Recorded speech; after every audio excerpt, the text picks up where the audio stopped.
Hey guys, this is Melissa with MomSimpleLife.com, and today we are going to be starting our potatoes outdoor. I have multiple potato barrels for this year. 2 are going to be for the red lasada, and the reason why I'm going to have 2 is I'm going to take one of the leftover potatoes from last year that has produced eyes on it, cut it up and put it in one barrel, and then actually have a bag of 0.36 pounds of actual certified red lasada potatoes. And I'm not quite sure if I'm saying that correctly, so hopefully I am. So I ended up just taking a picture of the information card that was on the certified seed potato outside, like, you know, what it's good for it to make and what's the shape and color. And the most important thing is the maturity. It says early to mid, but it's in the category of a red potato. And supposedly from the research I've done, all red potatoes grow all the way up the stem. It's kind of like an indeterminate tomato where it will produce fruit all year long, or all season long technically. So we're looking for mostly for the other ones for late to mid season potato. So I have this Yukon Gold. We are not going to be growing this one in a tower, but I do have a little grow bag that I made out of basically wee block fabric. So this one's going to be a low one because it says it's an early potato and it will only produce the fruit once.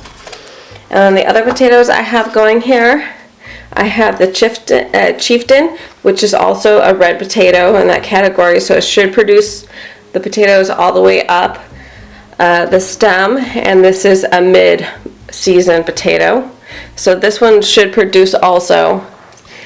This one also should produce because even though it's it's a yellow potato, it is a maturity of late, so it'll be growing for a long time and it should grow all the way up the stem according to the research I've done anyway. So we will actually see, because there's no true list out there that I found of what potatoes grow well in towers and barrels. And this one is a white potato, California white, and it is a mid-season potato. So this is high yielding and stores well, so this will be a really good one to grow also. And we're basically growing them in towers and with wee block fabric just to sit there and see if we could produce a lot more with a less amount of space. Because I don't have more beds out there or room for more beds to build for more like just potato beds. It seems like they take up so much space. So I'm hoping this year I could sit there and grow a lot of potatoes in towers. And even one of the barrels that we're going to try to have sweet potatoes grown actually in a tower type of setting, just to sit there and see if it does produce. I figure if we follow the 6 laws of plant growth, you know, making sure it gets plenty of light, fertilizer, you know, making sure the bugs are off, if there's enough air and drainage and loose soil and good temperatures and all of the 6 laws basically, and to make sure that the potato itself is the type that will grow, you know, all the way through the growing process, that it won't just put out its little spuds once and that's it. So hopefully, based on, you know, the stuff I've looked up, all of these, except for, of course, I'm not going to do the Yukon Gold. These should produce potatoes all the way up the stem. So Yukon Gold is a no-go for the potato barrel. But we still wanted to sit there and try it in basically a different type of, you know, container. So I'll show you what those look like.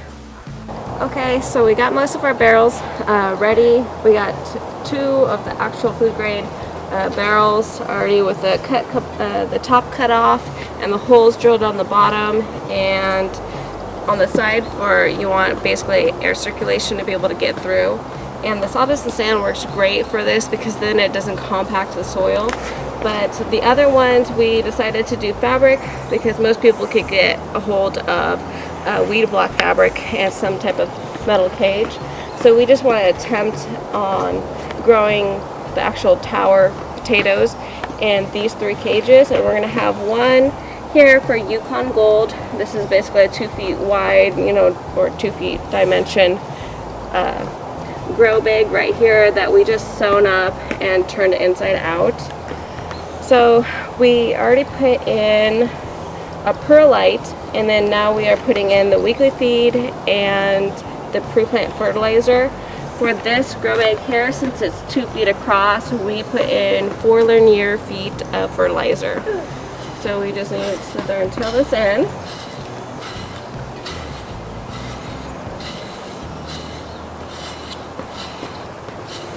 And then on the other ones, the more of the barrels and the taller ones, they're actually going to be 3 linear feet of fertilizer. And then once they start growing up, you need to add more fertilizer for the depth. So right now we're starting off, all of these are starting off with 6 inches of soil in the bottom of the barrels or the grow bags, kind of like a grow bed. So that's why we're only putting linear feet. Once we start going up the barrel, we need to add those inches for the depth for the fertilizer. So then you can have more, basically to keep them growing and keep them actually having good fertilizer.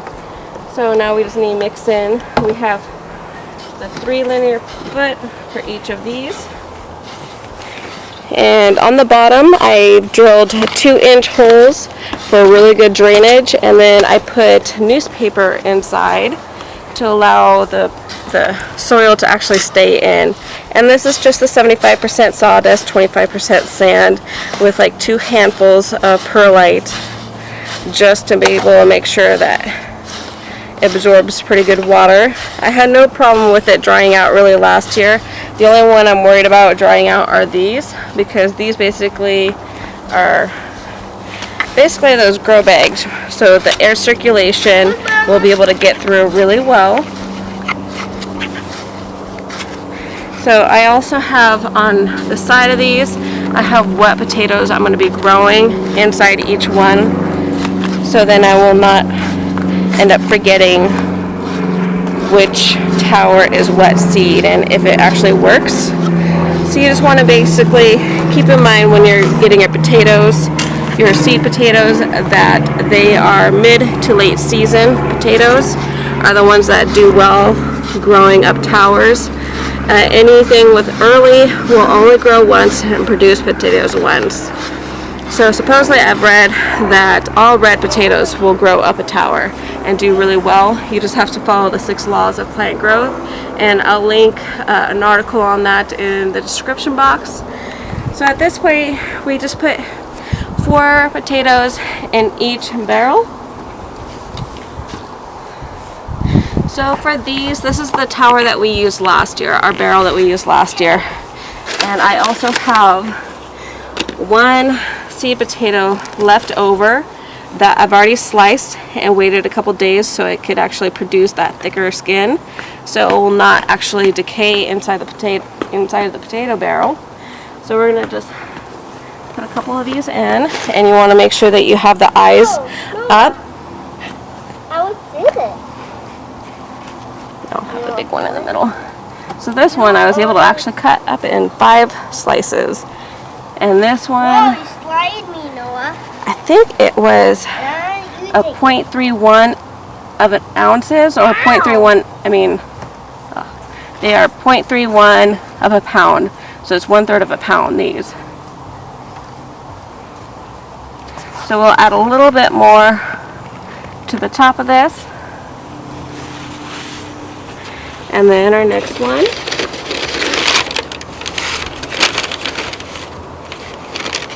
So this is the type that I had last year. I'm pretty sure it's this one. The thing is, I was a little confused if we got chieftain, so they just look so much like the red Lasada and the chieftain. So we're going to sit there and basically say that these were red Lasada last year and do the comparison of 1 leftover potato from last year and planting those versus actually planting fresh seeds. So I got a little bit sticking out there.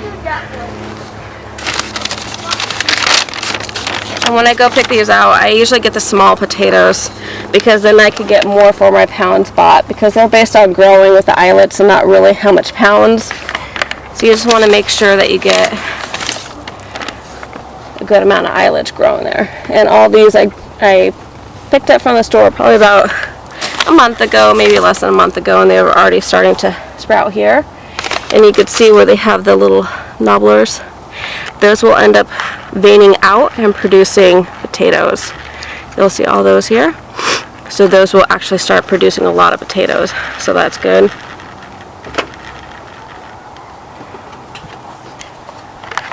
There we go.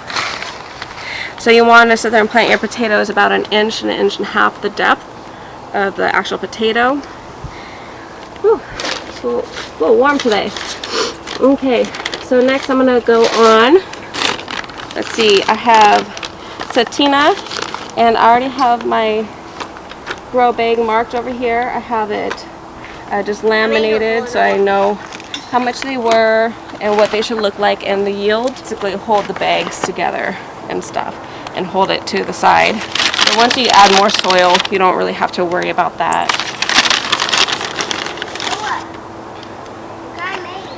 So just your eyes up.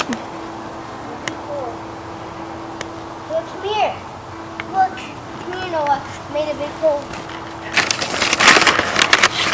And the potatoes grow really well in this sawdust and sand because it adds really good air circulation.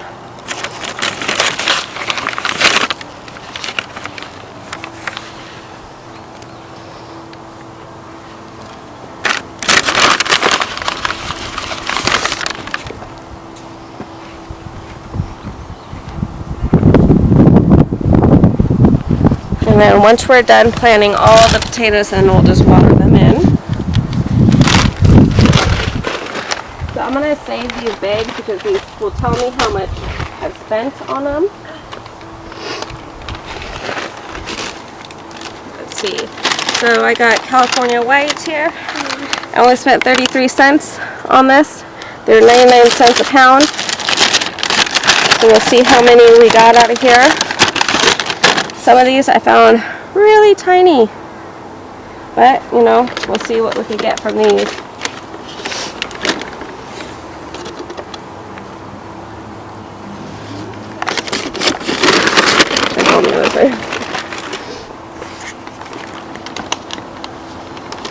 Mom, watch this.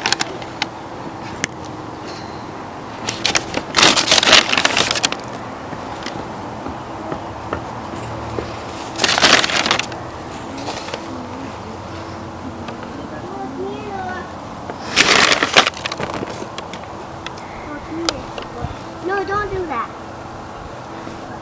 There we go.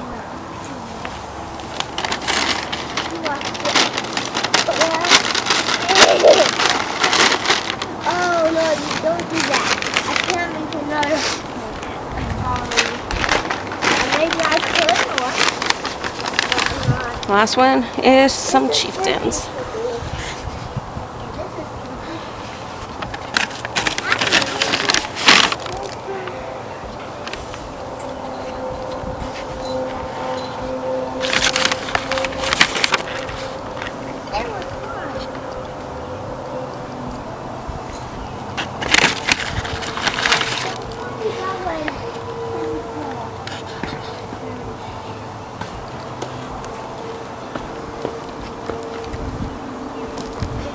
Okay, so that's it for the towers that we have going right now. And over here we are going to actually be planting some Yukon Gold.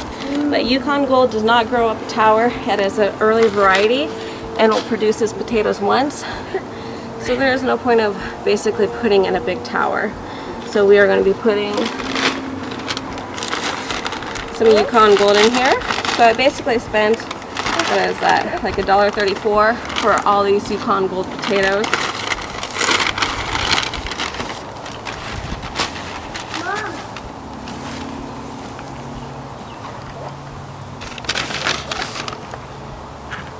You just want the biggest eyes up. And once it starts producing, we are going to add enough soil for it to kind of top this off a little bit. But other than that, we're not growing up. And if you want to, if you have like these, you could also cut them in half, but then you got to wait about 2 to 3 days for them to produce that extra skin for protection.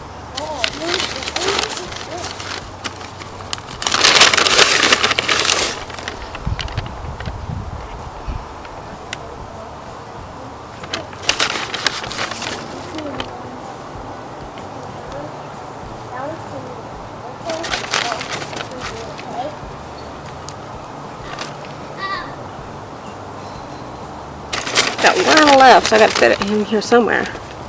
Let me see. Try to get it in here.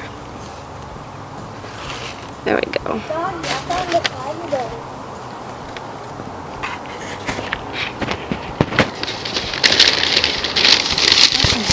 One more bag. They're the Tinas. I do have to plant those, but before I plant them, I'm going to show you how I basically made the bag. I basically took, I think this is like 4 feet of 4 feet by 3 feet of grow material or weed blocker material, and I just took it through my sewing machine and stitched around until I got to the end here. And then once you get to that point, you want to turn it inside out. You can also buy these already pre-made if you don't want to go through the hassle, but for me, I like anything that has DIY on it, and if I could do it myself, I will. So okay, so once you got it kind of inside out, you want to go to the corners. Let me see if I can find a corner here.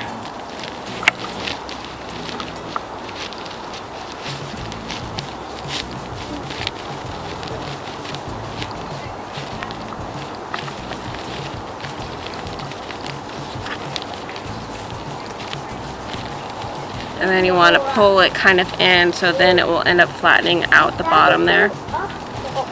And same the other corner. How did you do that?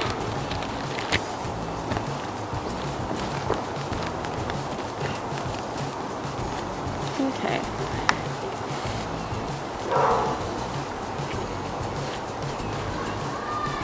Okay, so you could kind of see inside we have the material inside. And then so that will actually sit flat, and once you put the soil around, like inside, it shouldn't move. So we're going to have one over here. And this one is not going to have the cage around it, because I just want to see, do you really need the cage or do you not? So this is leftover cage from last year's tomatoes that I made these cages for. And this year we're not doing cages because our tomatoes did not do so well in our cages and ended up getting late blight. So we're just going to fill this up, but you get the idea on how we're starting our potatoes this year. And later on in the season, probably a couple weeks from now, we are going to try to sit there and grow sweet potatoes inside of one of these barrels using the same 6 laws of plant growth. I mean, ideally you would have a grow bed for all of these, but with space, we don't have a lot of space to have multiple grow beds for all the potatoes that we want to grow. So we're trying to sit there and figure out a way of growing more with a lot less space. So we hope this works. And last year we did have a successful grow barrel. We basically got 19.4 pounds of red potatoes in this one barrel here. So we're hoping this year that we'd get the same amount with all of these and be able to do a lot more canning this year. Okay, so I'll see you guys next time. If you guys have any questions or any comments, just leave it down in the comment section below, and I'll see you guys next time. Love you guys. Bye.